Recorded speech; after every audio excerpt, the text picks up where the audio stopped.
The truth is, Grant didn't become cruel overnight. He just got bold. For years, he'd practiced the same quiet control that looks normal in wealthy circles, the kind that never leaves bruises, only doubts. He'd correct my words at dinners with investors, softly, smiling, so I'd sound uncertain. He'd make jokes about my little boutique in front of people who mattered, then squeeze my hand under the table like a warning wrapped in affection. And whenever I pushed back, he had the same script. Evelyn, don't be dramatic. Evelyn, you're reading into things.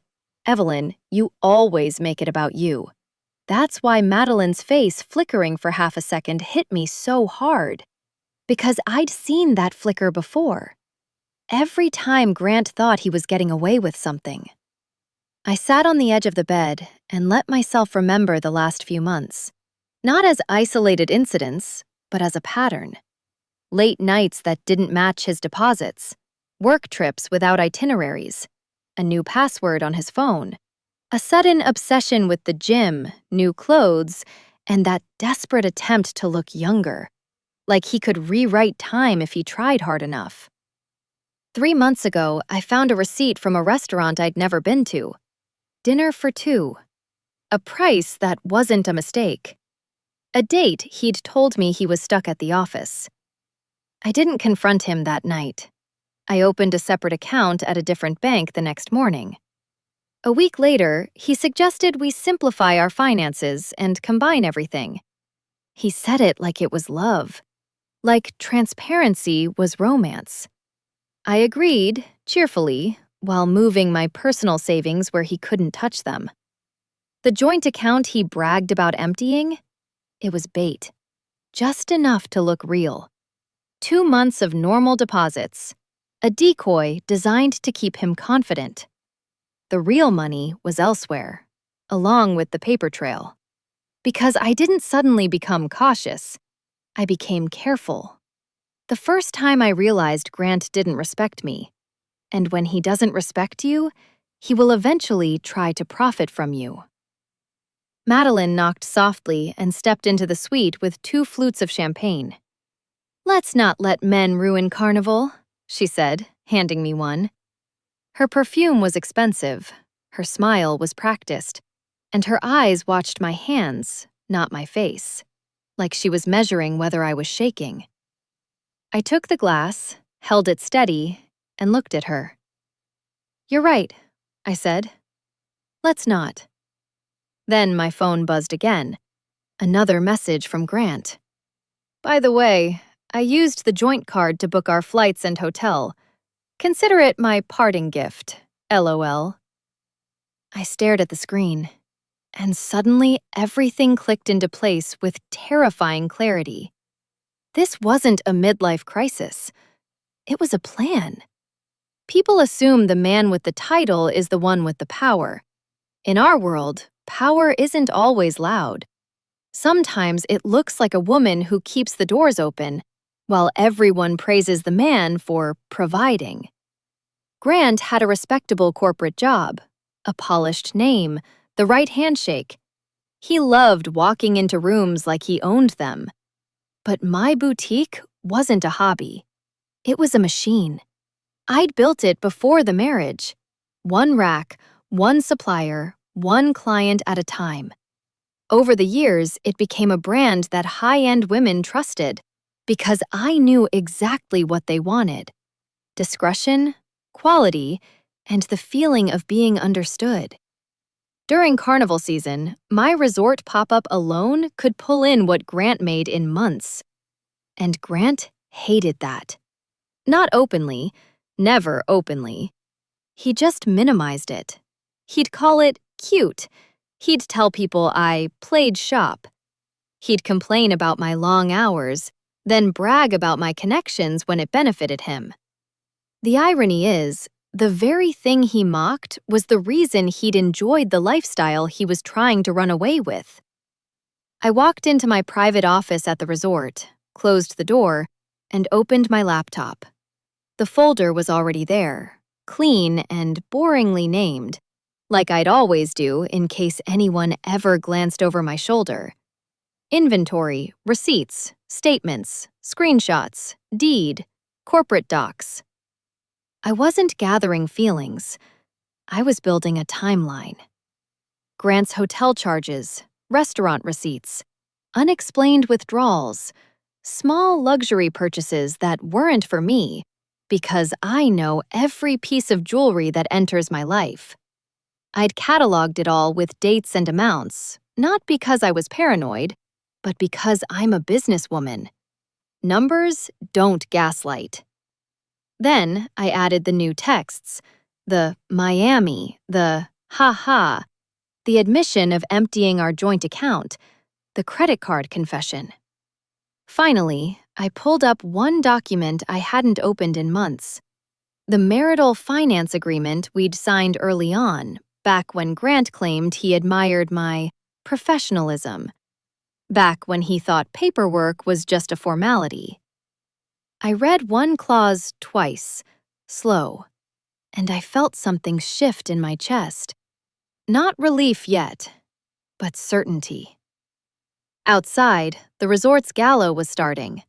I could hear laughter through the walls, the faint clink of crystal.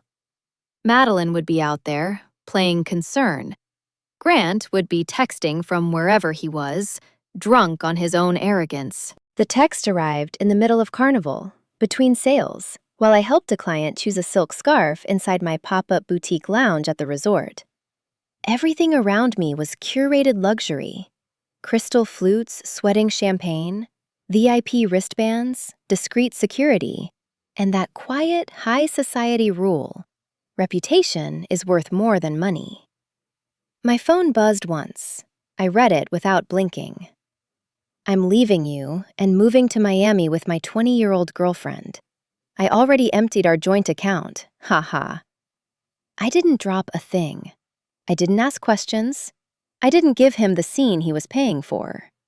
I finished the sale, wrapped the scarf in our signature silver paper with a gold seal, and smiled like the world hadn't just shifted under my feet. The only sign was the faint tightening at the corners of my eyes. My name is Evelyn Parker. I'm 36, and I learned a long time ago that in rich circles, the woman who raises her voice loses the room. I didn't make a scandal. I watched. Across the lounge, my best friend, Madeline Shaw, lifted her glass and laughed a little too loudly, like she already knew. She'd pushed for this trip. She'd promised Carnival would fix everything. For months, she'd been planting the same poison, that I was cold, controlling, difficult. And now, with one text, my husband, Grant Parker, was trying to turn me into the desperate wife who begs. When my client walked away, I closed the register calmly and typed back only 2 words. Good luck. Grant thought I was alone. He thought all I had were feelings. He didn't know I had records. He didn't know I'd been separating things quietly, that I'd been saving every inconsistency, every receipt, every charge that didn't match his story, because law doesn't run on tears. It runs on proof. Outside, fireworks cracked over the water, bright enough to make the ocean look like glass. I locked my boutique, asked the concierge for a sealed envelope, and thought, 2 weeks from now, he would beg to take that ha-ha back. And that's when I decided to play the game in a way they'd never expect. I replayed the moment like a slow-motion clip I couldn't pause. Not the words, the timing. He chose Carnival. He chose the 1 week where everyone who mattered, donors, board members, investors, the friends who smile with their teeth, was gathered under one roof.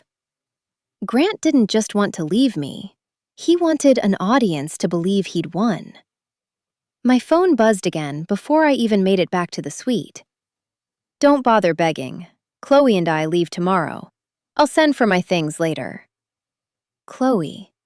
The name landed like a slap dressed in perfume.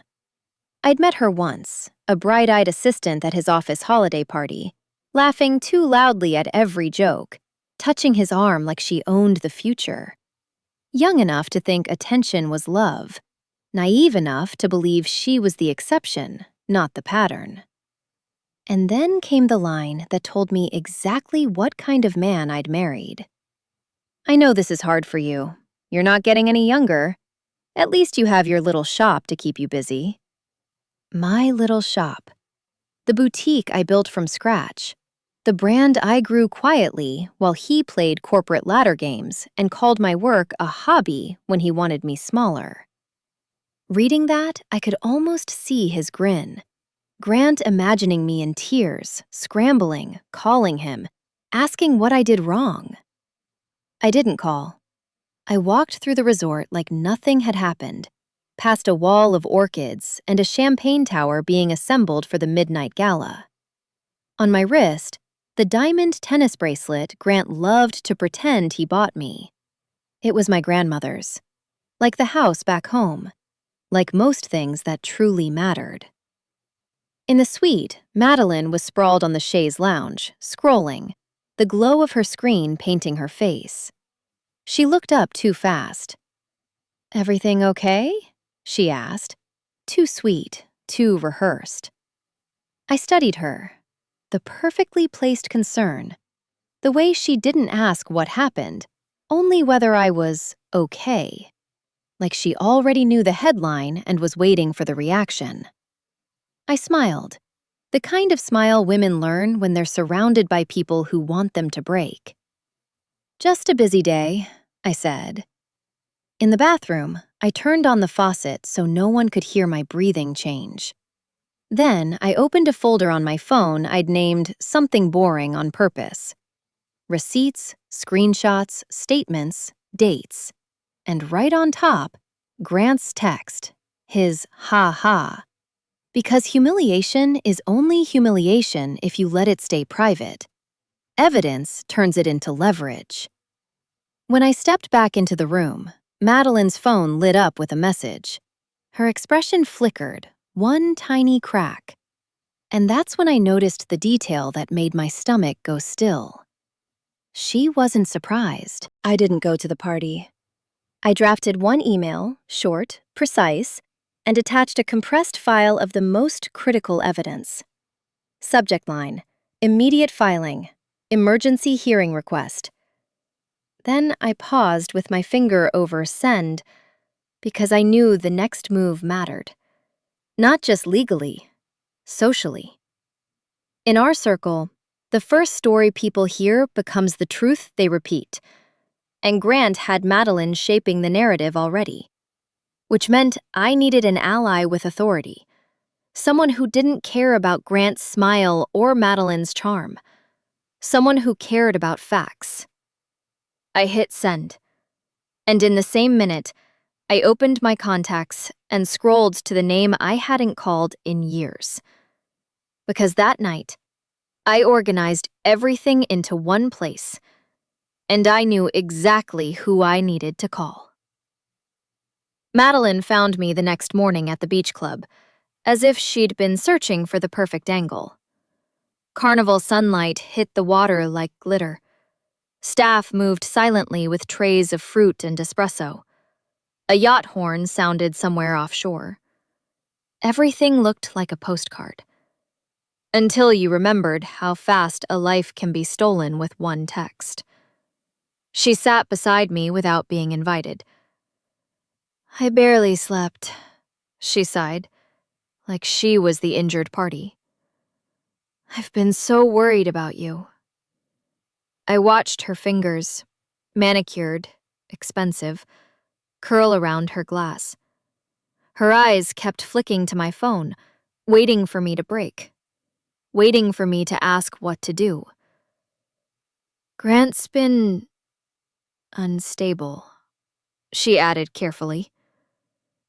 "Maybe you should just protect yourself. File. End it fast, before he ruins you." There it was. The shove. The same shove she'd been delivering for months, dressed up as friendship. Like divorce was something she needed me to choose quickly, before I could think, before I could check, before I could look behind the curtain. I smiled politely, the kind of smile that says nothing.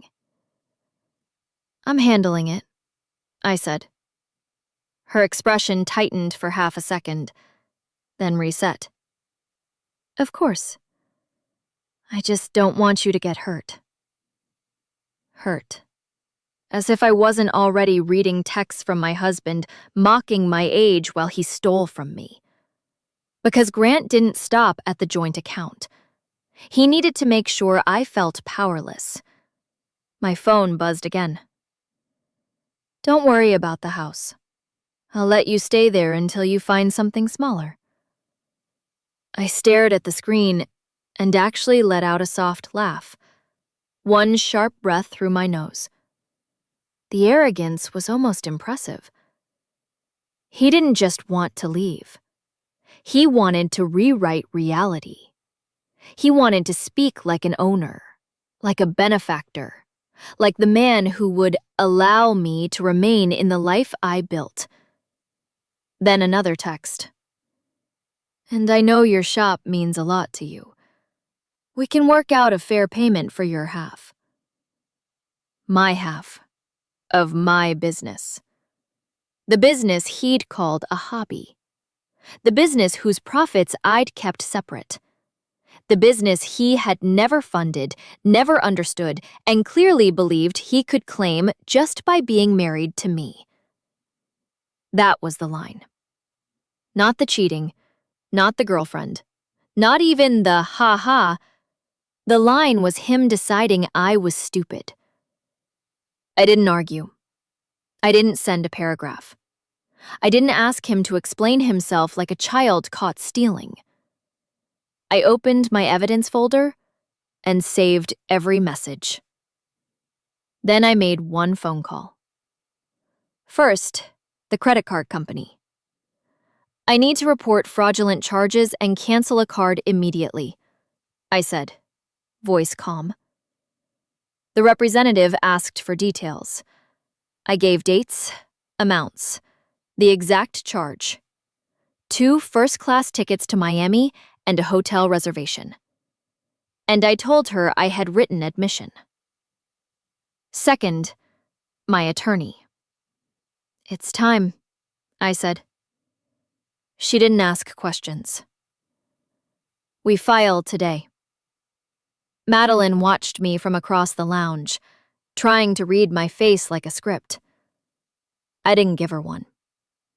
Because that afternoon, when Grant and Chloe walked into the airport feeling invincible, the first crack in their fantasy was already waiting. Now, I'm going to show you exactly how I flipped the board, without raising my voice once. By sunset, the resort looked even more unreal. Lanterns along the pathways, white linen everywhere, a live band warming up for the gala. Madeline was dressed like she was attending an awards ceremony, smiling at people who didn't know they were watching a collapse in slow motion. Grant still didn't know. Because I didn't block him. I didn't lash out. I let him keep texting, keep confessing, keep documenting his own misconduct for me. At 7:12 p.m., my attorney emailed me the emergency filing packet. A petition for dissolution. A request to freeze remaining shared assets. A motion referencing his written admission of draining the joint account and using a shared credit line to fund travel with a paramour. Proof plus system. Clean, surgical. I signed digitally from my laptop while a concierge knocked to ask if I wanted the suite prepared for the fireworks viewing. "Yes," I said. "Thank you." Then I forwarded my attorney the screenshots from Grant's parting gift text and the credit card cancellation confirmation. Her response was immediate. "Excellent. We can request reimbursement and sanctions." Sanctions. That word is cold comfort in a world where men like Grant think consequences are optional. The next morning, his fantasy hit the first wall. My phone buzzed like a trapped insect. "What the hell did you do to our card?" "The airline says our tickets are invalid." "The hotel canceled our reservation.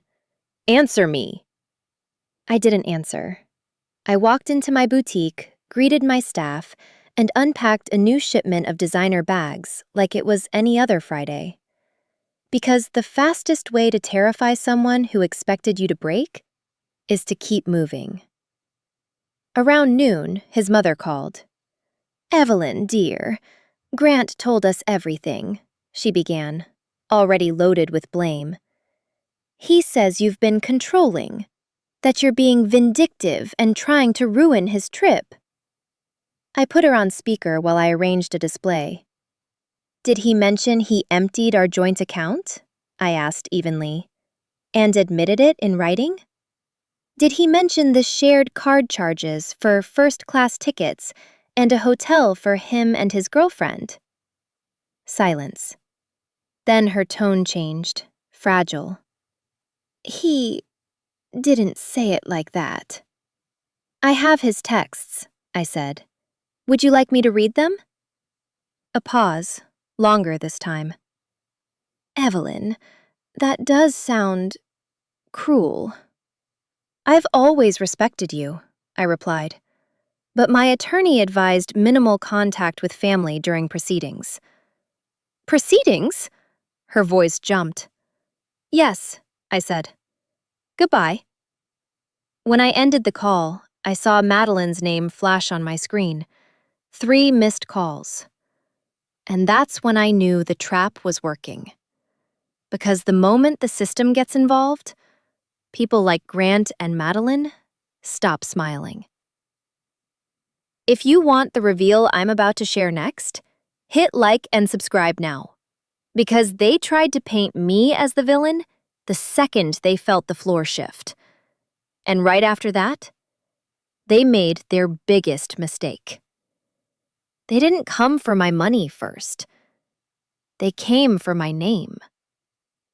In our circles, reputation is currency. It decides who gets invited, who gets funded, who gets believed. Grant knew that. Madeline knew it even better. By late afternoon, the gossip had already been packaged into something convenient. Evelyn snapped. Evelyn is vindictive. Evelyn is trying to punish him for moving on. Madeline didn't need to say it directly. She just had to worry out loud to the right people. I saw it happen in real time at the resort's pool lounge. Women in sunglasses, men with quiet watches, everyone pretending they weren't staring at me. Madeline approached with 2 of her friends trailing behind her like witnesses. "Evelyn," she said softly, as if I were unstable. "People are talking. Grant is saying you canceled everything to humiliate him." I let my face stay calm. Grant booked first-class tickets with a shared card after admitting in writing he emptied our joint account, I replied. "That's not humiliation. That's fraud." Madeline's smile twitched. "You're being intense?" There it was. The label. Intense. Dramatic. Unstable. Because if they could make me sound irrational, nobody would ask for documents. Nobody would check timelines. They'd just absorb the story that made their brunch easier. That night, it escalated. A friend of a friend sent me a screenshot. A private group chat from the women who ran half the charity committees in our city. Grant finally escaped. Evelyn always acted superior. Her boutique money got to her head. Poor Grant. Imagine living with that. And then, like a dagger slipped under silk, someone posted, "Apparently she's trying to steal his business, too." His business. The audacity would have been funny if it wasn't strategic. I felt my stomach tighten. Not because I believed them, but because I understood the mechanism. They weren't trying to hurt my feelings. They were trying to isolate me, so I'd settle fast, quietly, out of shame. I walked back to my suite through a corridor lined with framed art and fresh orchids. Everything smelled expensive and false. Inside, I finally let myself breathe. Not cry. Breathe. Because the truth is, even when you're prepared, watching people twist you into a villain still stings. It stings when you know you've been loyal. It stings when you know you built something real. It stings when your own marriage gets turned into cocktail conversation. My phone buzzed. A text from Grant. "You really think you're smart? I made copies of all your boutique financial records. Half that business is mine." My hands didn't shake. I forwarded it to my attorney and added it to the file. Then, as if on cue, another message appeared. This one from an unknown number. A single sentence. "I saw them together. I can prove it. Call me." They thought I was alone. I wasn't. I didn't call the number right away. That's the thing people don't understand about survival in high society. You don't chase chaos. You verify it. You document it. You control the angle. I waited until I was alone in my office behind the boutique racks, the resort's bass thumping faintly through the walls. Then I dialed. A man answered on the second ring. Calm voice, professional. "This is Daniel Reed." "Daniel," I said, steady. "You texted me. You said you saw them." "I did," he replied. "And before you ask, no, I'm not doing this for drama. I'm doing it because what your husband did is going to become a public mess, and I don't like watching liars get rewarded." I leaned back in my chair and stared at the folder on my laptop labeled Receipts. "Who are you?" I asked. "A beat."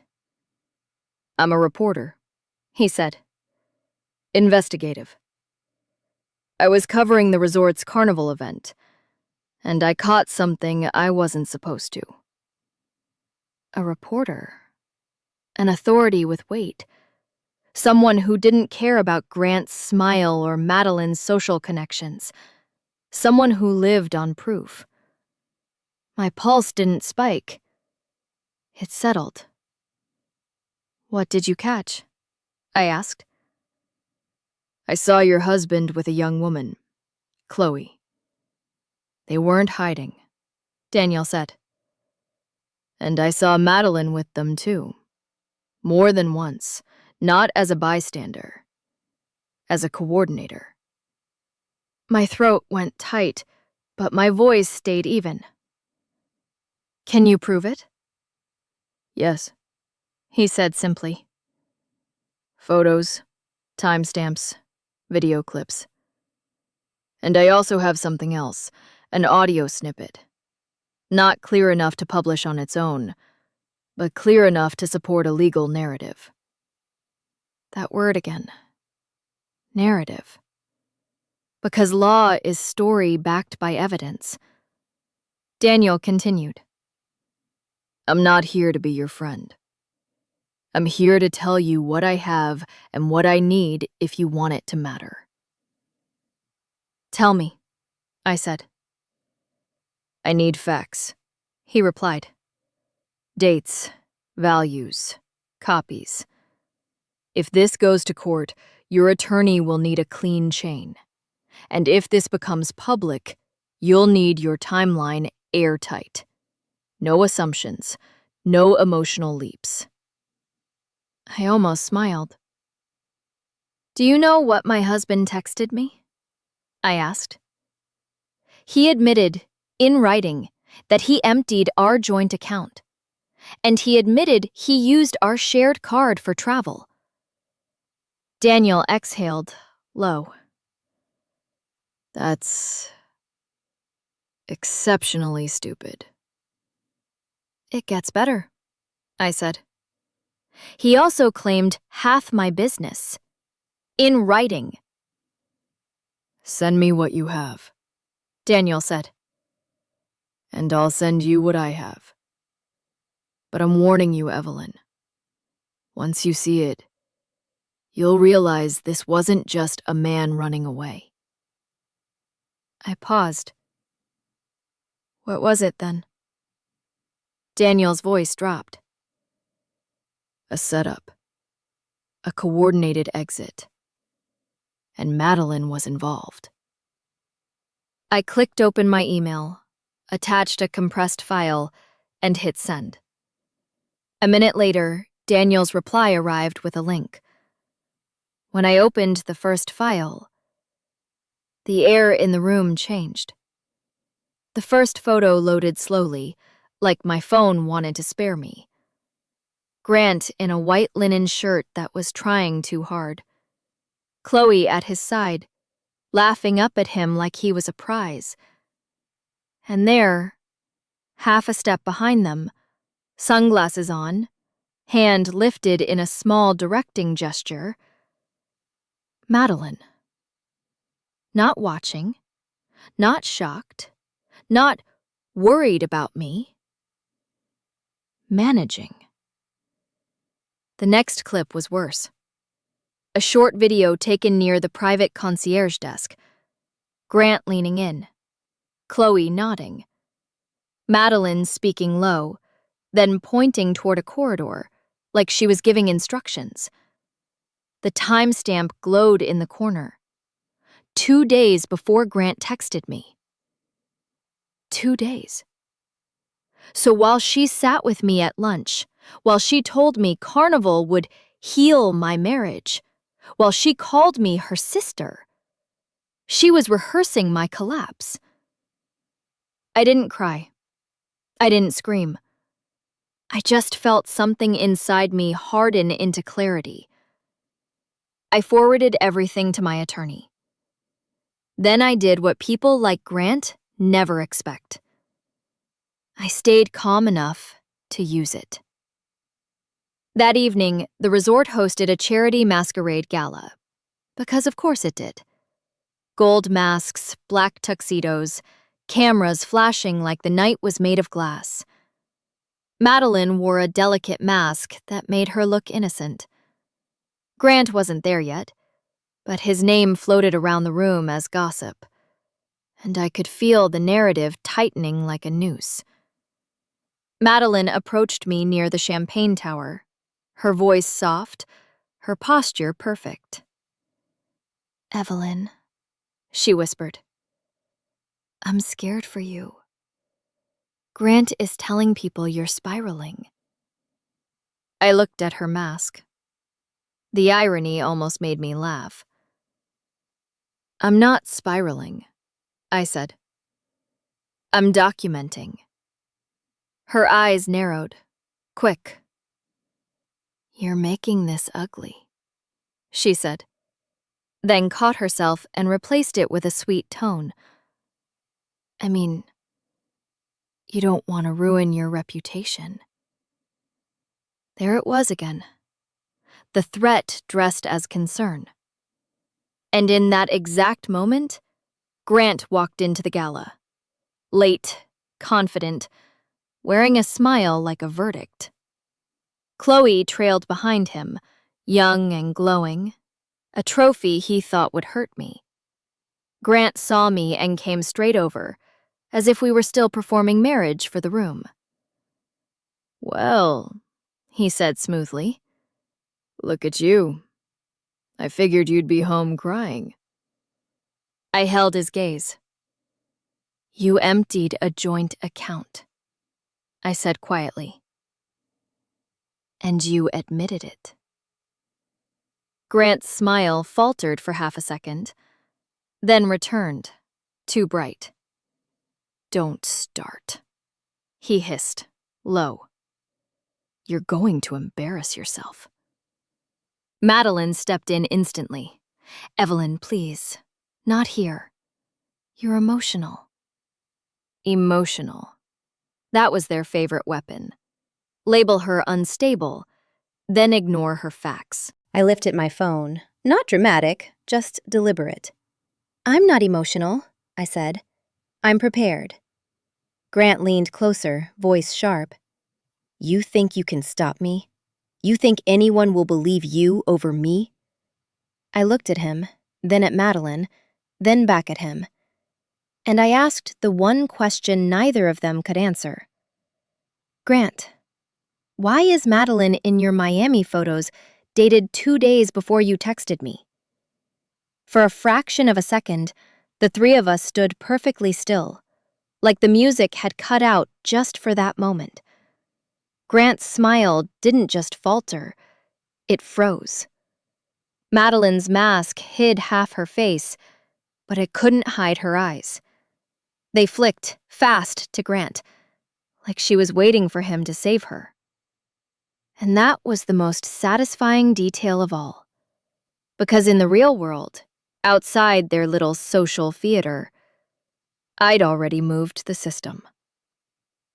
By Monday morning, the emergency hearing had done exactly what it was designed to do: stop financial damage before it becomes permanent.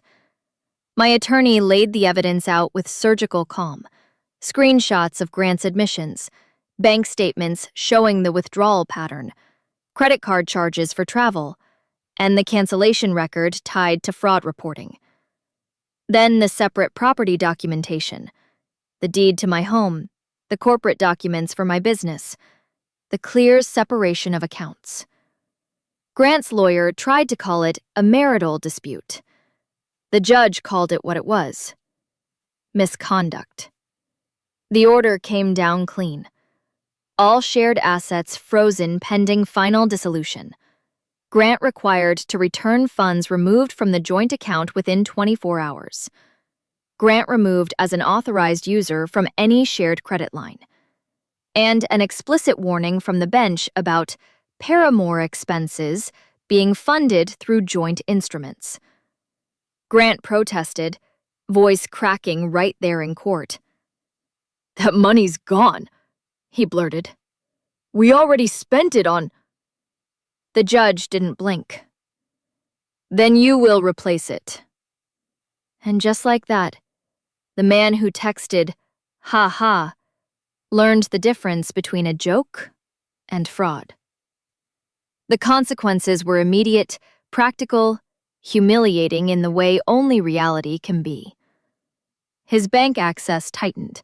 His credit options shrank. The Miami escape became a budget motel by the airport, and then became Chloe's studio apartment, because he couldn't afford anything else. His office got wind of it too. Not the betrayal, that's gossip. The financial misconduct and the subordinate relationship, that's liability. HR doesn't care about romance. HR cares about risk. Meanwhile, my boutique did what it always did. It sold. It thrived. In fact, the whisper network that tried to shame me backfired. Women walked in just to support, then left with bags and heels and a smile that said they understood. But Grant didn't accept a quiet loss. He started sending texts like a man trying to rewrite a legal record with sheer ego. "You can't do this to me. You're trying to ruin my life. That business wouldn't exist without me. Half of it is mine." Every message went straight to my attorney. And the social consequences came next. Grant's family shifted from attacking me to calling him. Madeline's friends stopped inviting her to things, not out of morality, out of fear. People in our world don't cut you off because you're wrong. They cut you off because you're dangerous to be associated with. Madeline cornered me outside the boutique lounge, voice trembling under the perfume. "This is getting out of control," she whispered. "You're destroying everyone." I looked at her, steady. "No," I said. "The truth is just finally catching up." And then, because they always try one last trick, my attorney called with a new update that made my blood run colder than any gala ever could. "Evelyn, there's one more account we didn't know about, and it's connected to Madeline." When my attorney said Madeline's name next to account, I didn't feel shock. I felt confirmation. Because betrayal like this is never just emotional. Not in our world. In our world, betrayal is paperwork. It's signatures. It's advice that guides you into the wrong decision at the right time. "Tell me everything," I said. My attorney's voice stayed calm, but I could hear the edge underneath it. "We subpoenaed additional financial records connected to the joint account movement. Grant tried to route funds through a secondary channel before the freeze. The receiving entity is tied to a consulting LLC." "And?" I asked. "And that LLC belongs to Madeline Shaw." My fingers went cold against my phone. A consulting LLC is the perfect costume. In high society, everyone has an LLC. It's how you make money look respectable. It's how you move funds without raising alarms. It's how you take a cut while calling it professional services. So she wasn't just cheering him on, I said quietly. She was getting paid. "Yes," my attorney replied. "And it gets worse. The memo line on one transfer references brand strategy." Brand strategy. That phrase almost made me laugh. Because what Madeline had been doing wasn't brand strategy for my boutique. It was narrative strategy for my collapse. Before I could say more, my phone buzzed. Unknown number. Then another. Then Grant. "I need to talk to you," his text read. I didn't respond. 2 minutes later, "Please."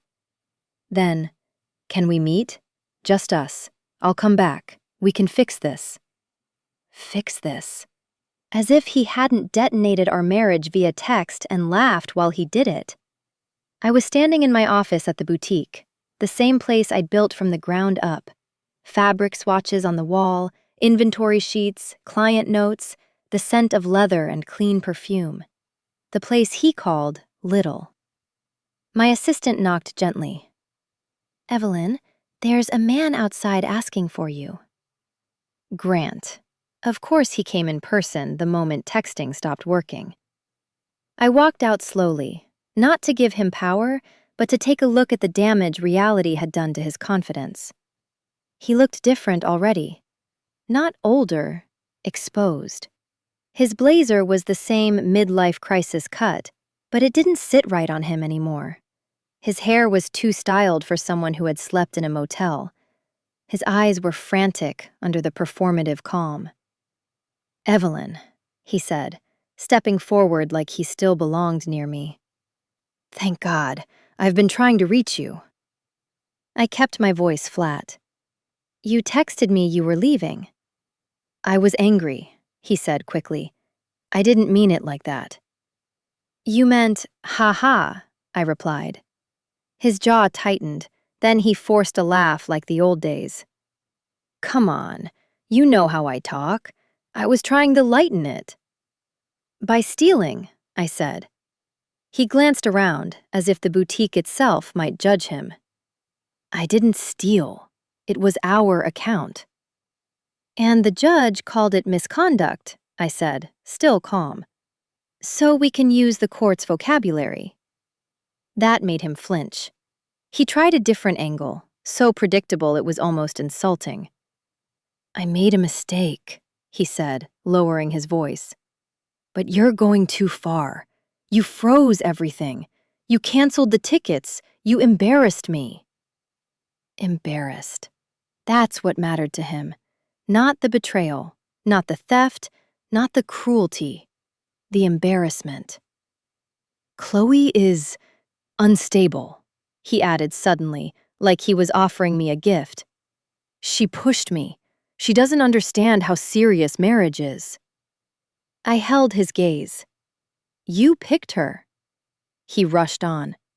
She's young. She got excited. She posted things. He stopped, then leaned in. I want to come home. Home. The house my name was on. The lifestyle he tried to take without earning it. You don't have a home with me anymore, I said.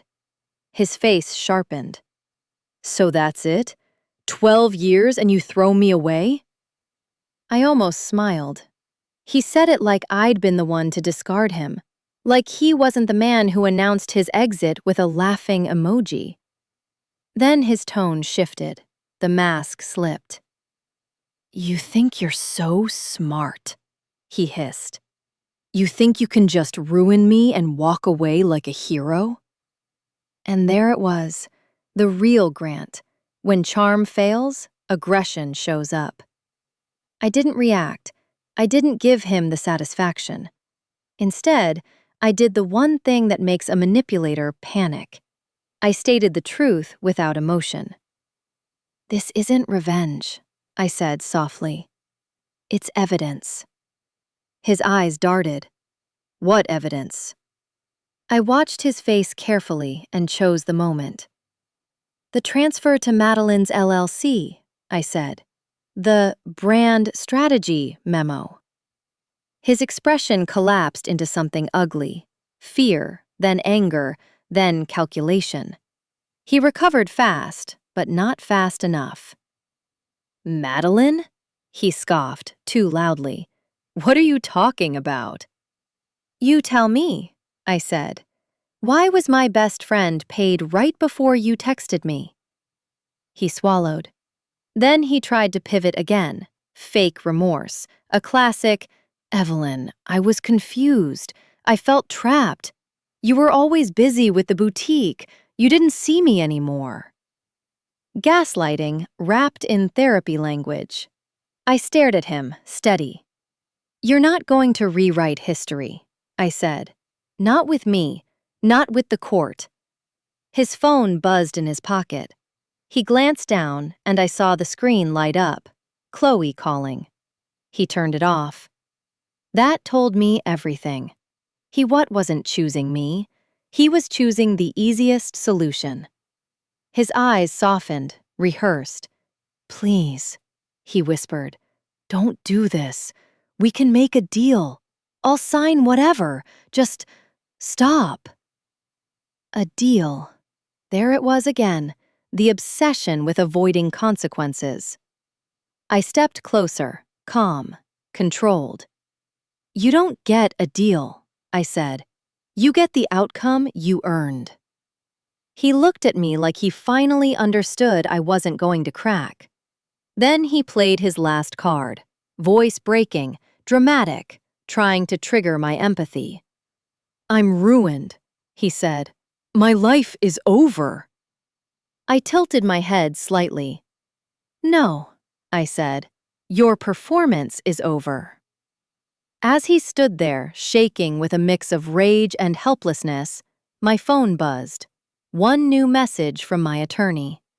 And when I read it, I felt a clean certainty settle in my bones. Daniel Reed has agreed to testify. He has time-stamped footage of Madeline coordinating their exit. Also, Chloe just posted something that contradicts Grant's sworn statement.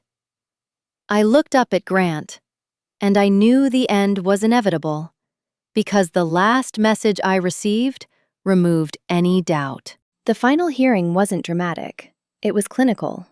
Marble floors, quiet benches, air that smelled like paper and consequences. Grant arrived without Chloe, without the bold grin, without the young life costume. He wore an old suit like a man trying to remember who he used to be before arrogance made him stupid. Madeline didn't show up at all. Of course she didn't. She'd lived her whole life behind parties, behind smiles, behind social protection. Court doesn't run on charm. Court runs on records. My attorney presented everything in order. Grant's texts admitting he emptied the joint account, the fraud report and cancellation confirmation, the transfer trail tied to Madeline's consulting LLC, the memo line labeled brand strategy, the time-stamped footage Daniel Reed provided, Madeline directing Grant and Chloe at the concierge desk 2 days before the "I'm leaving you" message. Grant's lawyer tried the last familiar move. My client was emotional. He made mistakes. The judge didn't even look up when he replied. Mistakes don't come with memos, Mr. Harrison. Intent does. Grant shifted in his seat, pale. Then the judge read the numbers out loud. Dates, amounts, transfers, like a public autopsy of their plan. And when he got to the part where Grant tried to claim rights to my business, the judge paused and asked one question. Do you have any documentation of ownership, investment, or authorization? Grant swallowed. No. Then you have an opinion, the judge said. Not a claim. The ruling came down clean. I kept my home, my boutique, my separate assets. The court ordered reimbursement of the drained joint funds and assigned Grant court costs for filing frivolous petitions afterward. The LLC transfers were referred for further review. Madeline's name, once untouchable in our circle, was now attached to a paper trail. Outside the courthouse, Grant stopped me, voice low, desperate. Evelyn, did you have to do all this? I looked at him, calm. This isn't revenge, I said. It's truth. And then I walked away, heels steady on stone, not because I was cold, because I was free. Weeks later, the boutique expanded. The rumor mill tried to rewrite it into a scandal, but the system had already written the real story. In high society, people don't fear heartbreak. They fear receipts. I kept one screenshot framed in my office. Grant's first message, the one with "ha ha." Not as pain, as proof that the moment he underestimated me, he sealed his own ending. So tell me, did I go too far? Or exactly far enough? If you believe the measure of justice is evidence, not volume, subscribe, because the next story is even worse.